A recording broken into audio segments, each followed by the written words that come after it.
Hello, this is Chetan Narula reporting for Cricket World, and my current pit stop is London. It's blue skies, it's sunny, the jackets have come off, the shades are on. It's the weather that we have been waiting for in England for the past 2 weeks. Rain played a lot of spoil sport in Group A and B both.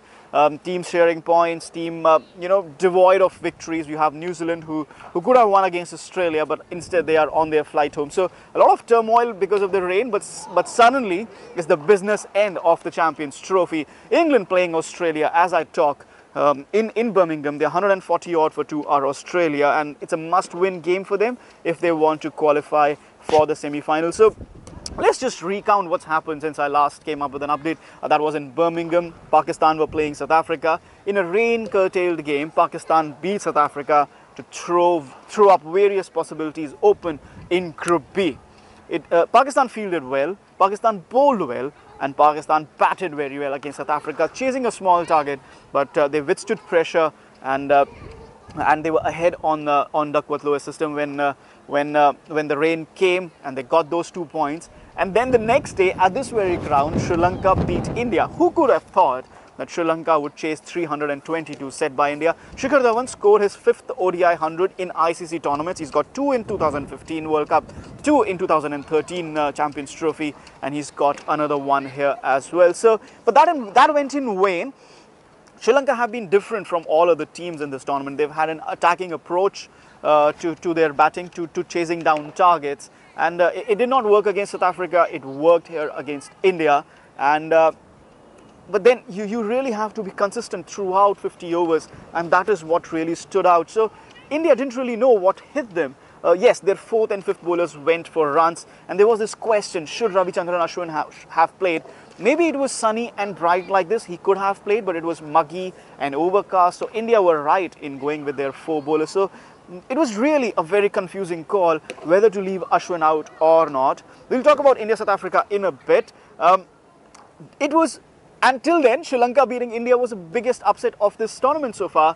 But then on Friday, that was yesterday in Cardiff, Bangladesh did a repeat over New Zealand, what they had done in Ireland before this tournament started. 200-run partnership between Mahmudullah and Shakib Al Hasan. They chased down 290 odd from New Zealand, sent New Zealand packing. I mean, look at New Zealand. They could have won against Australia when rain came. They lost against England and then lost to Bangladesh. The tournament started off well, but it ended on a whimper, really.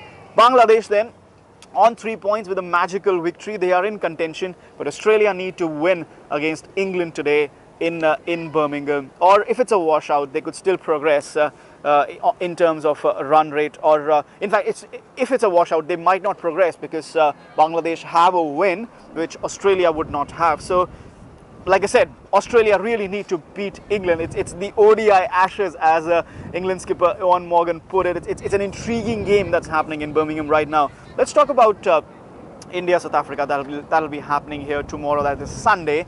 Huge game. Nobody thought one of India and South Africa would be going home at this stage of the competition. England, Australia, South Africa, India. They were the 4 semi-finalists thought about by everyone. But then this is the way this tournament is. It's very short, just 3 games. You have to be at your best, and if you lose one game, your head is suddenly on the chopping block, as both India and South Africa have found out. So what can India do really? Do they bring in Ashwin, or do they leave out Jadeja? Do they drop one of the pacers? Jasprit Bumrah was off colour, so was Umesh Yadav, but how do you leave one of those 2 out? Mohammad Shami is there, would you bring him in? Or there's also the case for Bhuvneshwar Kumar being dropped, because if it is this bright and sunny, would you want to leave him out? Because there has not been much swing in this tournament so far. It's really a confusing call. It's really a tough call for Virat Kohli. And against South Africa, you want your 7 batsmen. So Hardik Pandya will obviously be playing. Would you bring in Dinesh Karthik ahead of Kedar Jadhav? Because he is a better fielder there. So it's really intriguing what India would do. For South Africa, there's a chance that AB de Villiers might not play because of injury. He was due for a big one. You have 4 runs.